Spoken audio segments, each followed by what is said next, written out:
La Corte Costituzionale ha detto a Toscana, Campania, Puglia e Sardegna che l'autonomia è costituzionale. Questo è il primo risultato di questa sentenza. Dall'altro sicuramente ha detto che i LEP, che peraltro sono stati resi obbligatori da questo governo, ho sentito parlare dei LEP dal 2001, ma solo questo governo li ha introdotti, non debbano essere definiti solo con provvedimenti e azioni governative, ma debba essere coinvolto il Parlamento. Alla luce di tutto questo cosa dico? Dico, uno, che siamo sulla buona strada perché l'autonomia non è stata per nulla cancellata.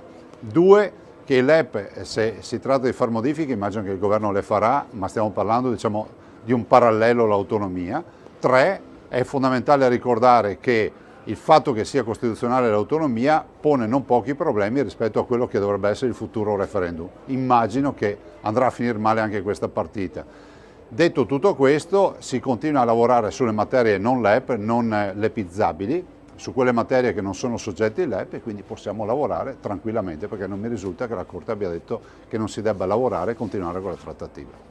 La Consulta ha fatto a pezzi l'autonomia di Calderoli, è un colpo molto pesante nei confronti del governo, della Lega e di Zaia in modo particolare. Avevamo detto che questo impianto non reggeva, che avrebbe prodotto conflitti e problemi, che insomma non andava. Ora la Lega prova a minimizzare, ma le obiezioni sono talmente importanti che sarà difficile correggerle e anzi penso che aumenteranno le divisioni all'interno del centrodestra. Non è passato giorno che Zaia dal 2017 dicesse che l'autonomia era pronta. Ci troviamo di fronte all'ennesimo flop, chi pagherà saranno ancora una volta le imprese e i cittadini del Veneto che ci hanno creduto.